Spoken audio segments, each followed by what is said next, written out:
Pada 20 November 1979, Juhaiman dan para pengikutnya melakukan sesuatu yang sangat berani. Juhaiman dengan keberaniannya, mereka merebut Masjid Al-Haram di Mekah dan mengklaim bahwa dirinya adalah Imam Mahdi.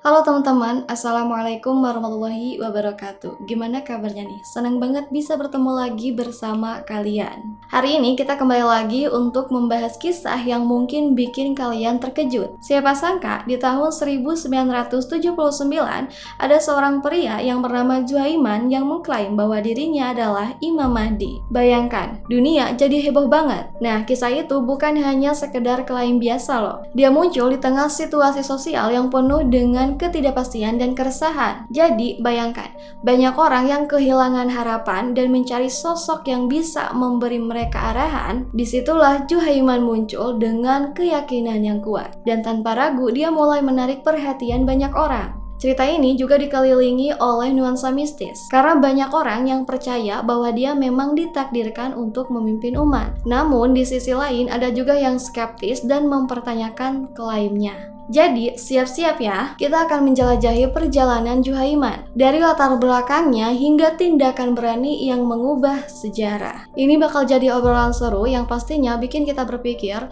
tentang iman, harapan, dan apa yang terjadi ketika seseorang mengklaim menjadi pemimpin spiritual di tengah situasi sulit. Dan mari kita lanjutkan dalam segmen konspirasi akhir zaman.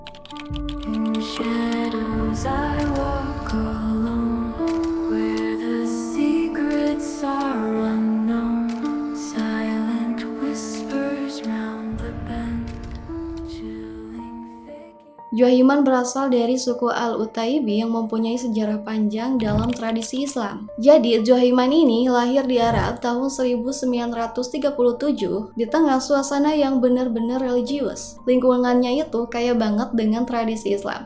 Jadi bisa dibilang ini adalah pondasi yang kuat untuk perkembangan spiritualnya. Keluarganya sangat menjunjung tinggi nilai-nilai agama, makanya dia sudah terbiasa dengan ajaran-ajaran Islam sejak kecil. Sejak kecil minatnya dalam ajaran agama itu sudah kelihatan banget. Dia sering banget ngabisin waktunya di masjid, dengerin ceramah dan ikut diskusi-diskusi tentang kitab suci. Ini bukan cuma rutinitas buat dia, tapi ini kayak perjalanan spiritual yang bikin dia penasaran tentang makna hidup dan apa yang terjadi di akhir zaman. Nah, seiring waktu, minatnya itu berubah jadi obsesi terhadap eskatologi, yaitu cabang ilmu yang membahas tentang akhir zaman. Dia mulai menggali lebih dalam hadis-hadis dan ajaran tentang kedatangan sosok suci yang akan mengembalikan keadilan di dunia. Dia mulai percaya kalau dirinya lah adalah orang yang ditunggu-tunggu. Dan keyakinan ini bukan sekedar angin loh. Bayangin deh betapa mendalamnya keyakinan Juhaiman tentang hal ini. Dia merasa bahwa tugasnya adalah untuk membawa umat Islam ke ajaran yang benar, menjadi penerang di tengah kegelapan. Seiring waktu, ide-ide ini semakin mengakar pada dirinya. Dia mulai berbagi pandangannya, membangun komunitas yang percaya pada misinya. Pengikutnya pun mulai tumbuh. Dan ini semakin bikin dia yakin bahwa dia punya tujuan besar yang harus dicapai. Ngomong-ngomong, kalau kita lihat perjalanan hidupnya, kita harus ingat bahwa banyak orang yang terpengaruh oleh ketidakpastian zaman dan lagi nyari sosok pemimpin yang bisa mengubah keadaan. Banyak ketidakpuasan terhadap penguasa dan keresahan sosial yang bikin orang-orang cari harapan baru. Dan Juhaiman seolah menjawab panggilan itu dengan berani. Dari situlah semuanya dimulai.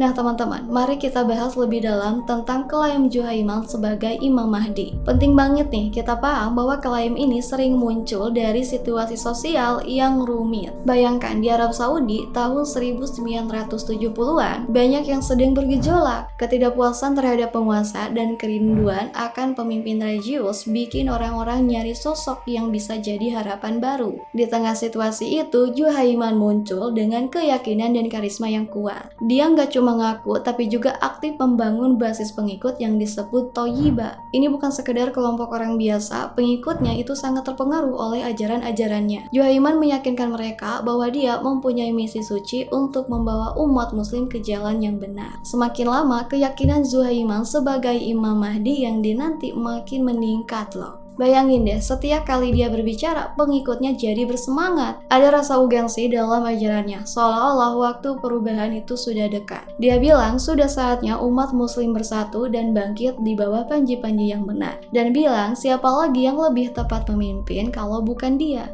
Ajaran dan misinya ini terdengar sangat megah dan menjanjikan, membuat banyak orang terpesona. Mereka merasa dapat harapan di tengah ketidakpastian. Juhaiman seolah menjadi jawaban bagi mereka yang butuh kepercayaan diri dan arah. Tapi di balik itu semua ada dampak serius yang mengintainya. Banyak yang mendukungnya dengan semangat, tapi juga banyak yang menolak klaimnya. Meski begitu, semangat dan keyakinan Juhaiman sudah mengubah banyak hal. Dan perjalanan ini baru saja dimulai dan bakal semakin memanas.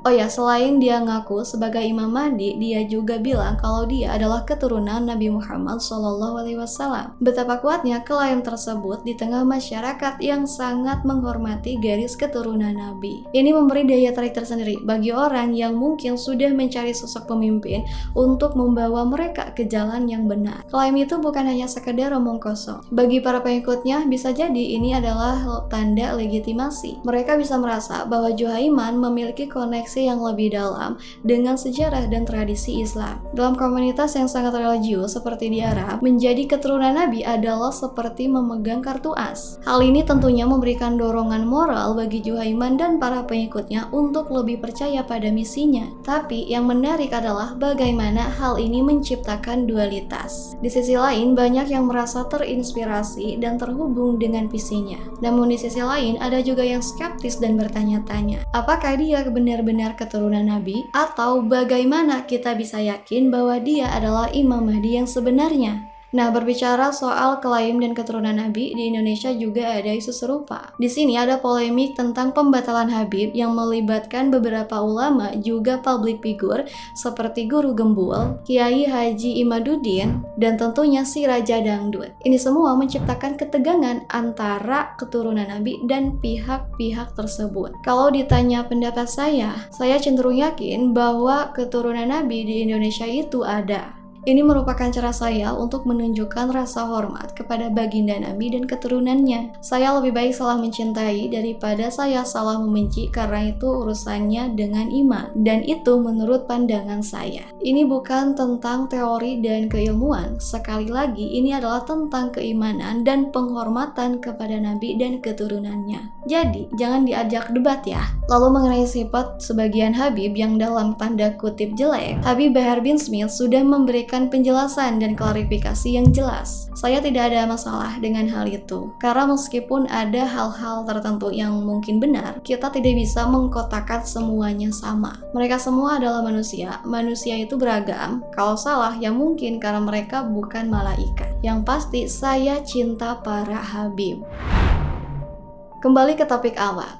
Nah, teman-teman, disinilah cerita kita mulai memasuki momen yang paling mendebarkan. Pada 20 November 1979, Juhaiman dan para pengikutnya melakukan sesuatu yang sangat berani, atau mungkin bisa dibilang konyol, tergantung dari sudut pandang kalian. Mereka merebut Masjid Al-Haram di Mekah, yang sudah pasti menjadi salah satu tempat suci terbesar dan paling dihormati bagi umat Islam di seluruh dunia. Bayangkan saja, masjid yang biasanya dipenuhi oleh jamaah yang beribadah, tiba-tiba menjadi sorotan utama dunia. Kira-kira ada apa sih di balik aksi nekat ini? Juhaiman dengan keberaniannya mengambil mikrofon dan mengklaim bahwa dirinya adalah Imam Mahdi. Kalian bisa bayangkan reaksi orang-orang di sekitar kan? Banyak yang terkejut dan bingung. Sementara beberapa orang langsung mendukung klaimnya. Namun tidak sedikit juga yang menolak dan merasa bahwa apa yang dilakukan Juhaiman ini benar-benar keterlaluan. Nah, selama 2 minggu setelah kejadian itu, mereka menguasai masjid dan memanfaatkan waktu mereka untuk mengeluarkan berbagai pernyataan, mengajak orang-orang bergabung dalam perjalanan mereka. Tentunya situasi ini membuat pihak keamanan Saudi mulai panik dan berusaha mengintervensi, membuat suasana semakin tegang. Dalam periode ini ada banyak negosiasi dan tawar-menawar untuk menyelesaikan konflik, tetapi situasinya semakin sulit dan dramatis. Setiap hari media internasional memberikan perkembangan terbaru dari situasi di Masjid Al-Haram, dan dunia luar pun memantau dengan cermat. Suasana di dalam masjid sendiri cukup tegang. Pengikut Juhaiman merasakan semangat perjuangan, sementara mereka yang skeptis meragukan langkah ini dan takut akan konsekuensinya. Aksi ini bukan hanya terpengaruh terhadap mereka, tetapi juga menimbulkan gelombang reaksi yang lebih luas dalam masyarakat Arab Saudi dan dunia umat Islam secara keseluruhan. Apa yang seharusnya jadi ritual ibadah yang damai, tiba-tiba teralih jadi aksi penuh ketegangan. Ketegangan ini menjembar tak hanya dalam masjid saja, tapi juga sampai ke hati masyarakat yang menyaksikan. Mereka mulai mempertanyakan, apa yang terjadi pada iman dan keyakinan kita? Jadi situasi ini jelas nggak bisa dianggap remeh. Peristiwa di Masjid Al-Haram ini menjadi cerminan bagi keresahan yang lebih dalam di masyarakat, dan momen ini akan meninggalkan dampak yang berkepanjangan. Bagaimanapun juga, aksi ini adalah sebuah panggilan untuk lebih memahami betapa kuatnya pengaruh ide dan keyakinan dalam kehidupan sosial dan spiritual kita. Kejadian di Masjid Al-Haram ini tidak bisa dibiarkan berlarut-larut ya teman-teman. Pihak keamanan Saudi akhirnya mengambil tindakan tegas dengan mengarahkan pasukan untuk mengatasi situasi yang semakin panas. Bayangkan, operasi ini bukan hal yang mudah. Masjid Al-Haram adalah tempat suci yang sangat dihormati, dan tentu saja mereka harus berpikir dua kali sebelum melakukan tindakan. Memasuki masjid dengan membawa senjata adalah pendekatan yang tidak bisa diambil sembarangan. Proses pengepungan berlangsung selama 15 hari loh. Selama waktu itu banyak negosiasi yang dilakukan dengan harapan dapat menyelesaikan konflik tanpa kekerasan. Namun seiring dengan berjalannya waktu, situasi semakin memburuk. Mungkin bisa dibilang semangat Juhaiman dan para pengikutnya yang menggebu-gebu itu sulit dibendung. Pada akhirnya pihak keamanan terpaksa mengambil tindakan tegas. Dan ini semua berujung pada baku tembak yang mengerikan. Sayangnya banyak para pengikut Juhaiman yang tewas dalam baku tembak itu. Dan Juhaiman sendiri akhirnya bisa ditangkap. Peristiwa ini banyak membuat orang terhenyak dan mempertanyakan, apa sih yang sebenarnya terjadi di negara kita? Kenapa sampai segitunya? Nah, setelah insiden ini, banyak orang yang mengajukan pertanyaan serius tentang keadaan sosial dan politik di Arab Saudi pada saat itu. Di satu sisi, ada kelompok yang menganggap Juhaiman sebagai pahlawan yang memperjuangkan nilai-nilai Islam yang lebih murni. Mereka percaya bahwa apa yang dilakukan adalah bentuk protes pada sistem yang ada dan ingin kembali kepada ajaran yang lebih otentik. Namun di sisi lain, para pengamat dan ulama menyatakan bahwa tindakan tersebut sangat merugikan. Mereka merasa bahwa menggunakan kekerasan dalam mencapai tujuan agama bukanlah hal yang benar. Seperti yang diungkapkan oleh Dr. John Esposito, insiden ini menunjukkan betapa rentannya masyarakat terhadap klaim-klaim semacam itu. Pencarian pemimpin spiritual yang benar seringkali menjerumuskan individu dalam jalan yang berbahaya, terutama di tengah ketidakpastian. Kira-kira kata-kata itu mencerminkan betapa sulitnya mencari pemimpin yang benar-benar membawa kebaikan, terutama dalam situasi yang penuh dengan ketegangan dan konflik.